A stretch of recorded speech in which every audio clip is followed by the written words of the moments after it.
Hi everyone, welcome to part 2 for DESCO job exam. Dear viewers, এখন থেকে আমরা শুরু করতে যাচ্ছি আমাদের সেই সিকোয়েন্স ওয়াইজ যে ডিপার্টমেন্টাল কোশ্চেন সলভ।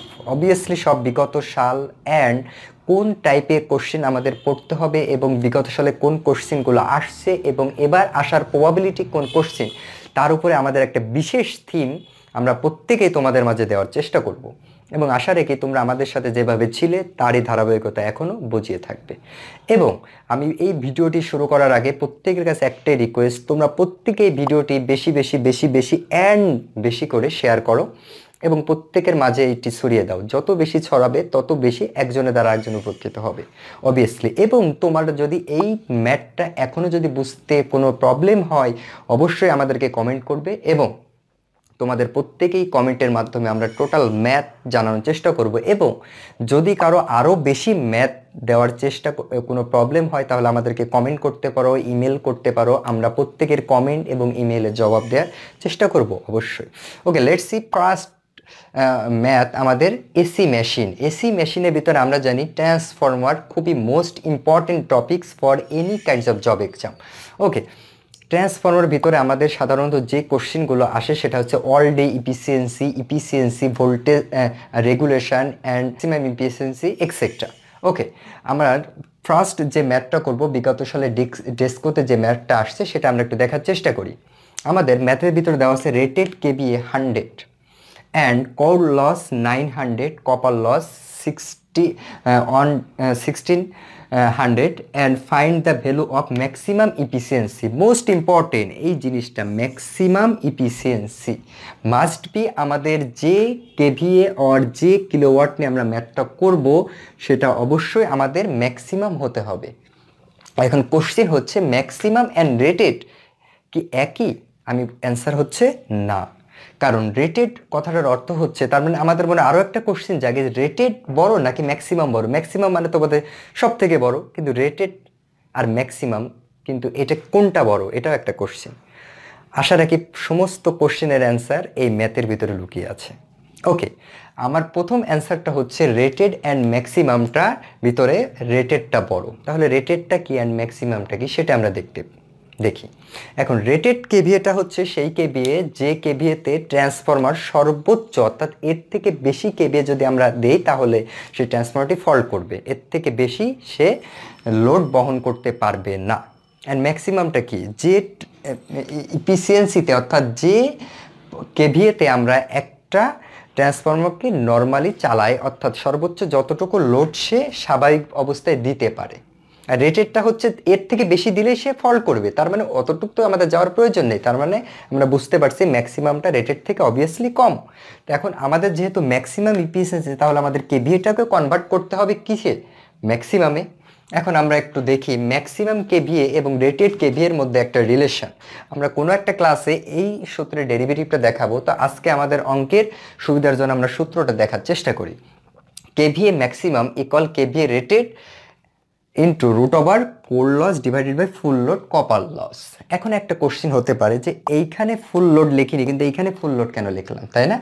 ওকে, সেটা অবশ্যই মজার কোশ্চেন। আসলে full load core and copper loss, আমরা কোর লসটা ফুল হোক আর হাফ লোড হোক অলওয়েজ কোর লসটা আমাদের হতে থাকে। কোর লসটা কোত্থেকে হয় আমরা প্রত্যেকেই জানি। তারপরও আমি একটু বলতে চাই যে লসটা কনস্ট্যান্ট লস, অর্থাৎ কনস্ট্যান্ট লসটা যেটা আমরা কখনোই যদি আমাদের ট্রান্সফরমারটা কখনো যদি কোনো সাইডটা অফ রাখি তারপরেও কিন্তু আমাদের এই কোর লসটা কন্টিনিউ হতেই থাকে। ওকে, বাট কপার লসটা অবশ্যই কারেন্ট ফ্লো হলে কপার লস হবে, কারেন্ট ফ্লো না কপার লস জিরো। এই কারণে আমরা ফুল লোড কপার লস নিয়েছি। ওকে, তাহলে আমাদের ম্যাক্সিমাম কেভিএটা আমরা বের করব কেভিএ রেটেড। এখন আসি কেভিএ রেটেডের মানটা আমাদের কত দেওয়া আছে? 100। ওকে, রুট ওভার কোর লস হচ্ছে আমাদের কত দেওয়া? 900 অ্যান্ড অন 600। তাহলে আমরা যদি এই অ্যান্সারটা করার চেষ্টা করি তাহলে আমরা একটু দেখি যে কিভাবে করা যায়। সেটা হচ্ছে আমাদের 900 divided by on 600 root over answer and 100, সেটা হচ্ছে আমাদের 75 কেভিএ। এখন আরেকটা কোশ্চেন হচ্ছে, এখন আমাদের কি প্রয়োজন, আমাদের অবভিয়াসলি আমাদের ইফিসিয়েন্সি বের করতে হবে। তাহলে আমরা ইফিসিয়েন্সি সমান কি জানি, ইফিসিয়েন্সি ইকুয়াল জানি আউটপুট বাই ইনপুট।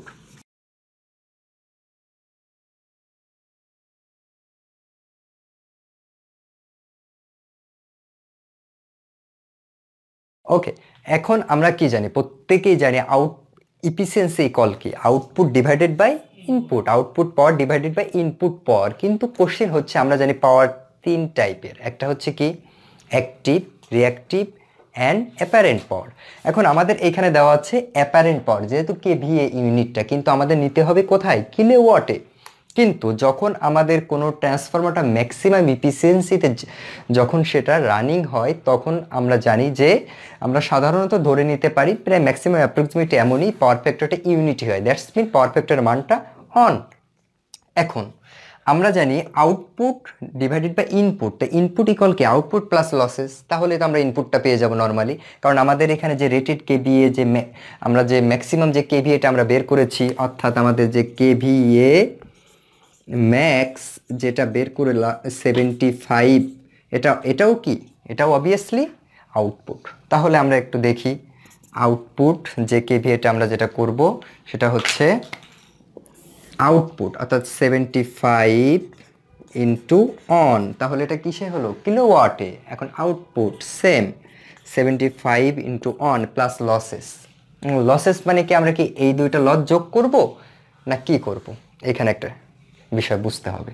সেটা হচ্ছে আমরা কি জানি যে ম্যাক্সিমাম ইফিসিয়েন্সির ক্ষেত্রে এইটা বোধহয় আমাদের শুনতে শুনতে এখনো মাথায় গেঁথে আছে, যে ম্যাক্সিমাম ইফিসিয়েন্সির ক্ষেত্রে যে core loss equal copper loss, not copper loss equal core loss, that's mean এই কোর লসটাই কপার লসের সমান।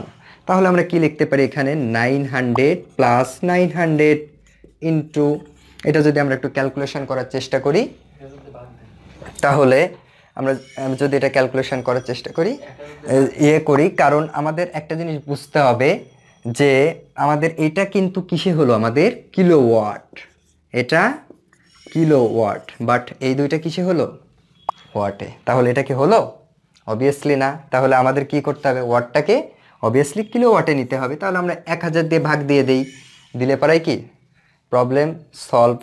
ওকে, তাহলে আমরা যদি এটা ক্যালকুলেশন করে দেখি, তখন আমাদের অ্যান্সারটা হবে 97 পয়েন্ট সামথিং, মেবি 6 আমরা বলতে পারি, 97.6 এমনই হয় ক্যালকুলেশন করলে এর ইফিসিয়েন্সিটা। এখন আমাদের একটা জিনিস বুঝতে হবে যে ট্রান্সফরমারের ক্ষেত্রে ইফিসিয়েন্সির মানটা কি অনেক বেশি, বাট অন্য যে সমস্ত আমাদের মেশিন আছে সেগুলোর কি ইফিসিয়েন্সির মানটা এত বেশি না, আরও কম। কিন্তু এটা কেন, এটা তোমাদের কাছে একটা আমাদের কোশ্চেন, যে কেন ট্রান্সফরমারের ইফিসিয়েন্সিটা হাই অ্যান্ড আদার্স মেশিনের ইফিসিয়েন্সিটা এত কম কেন, generator alternator, DC machine, AC machine, এই মেশিনগুলো যে সমস্ত প্রত্যেকেরই কিন্তু আমাদের ইফিসিয়েন্সির মানটা অনেক কম। তাহলে কেন ট্রান্সফরমারের ইফিসিয়েন্সির মানটা এত বেশি, এই কোশ্চেনটা তোমরা প্রত্যেকে আমাদের কমেন্ট বক্সে জানাবে। তোমাদের প্রত্যেকের কমেন্টের আমরা ইনশাল্লাহ জবাব দেওয়ার চেষ্টা করব। ওকে, লেটস সি আমাদের নেক্সট ভিডিও ওয়েলকাম জানাবো আমরা একটু পরেই। আশা রাখি তোমরা আমাদের প্রত্যেকটা ভিডিও যেভাবে ছিলে সেভাবে থাকবে, and like, comment, share and subscribe our channel.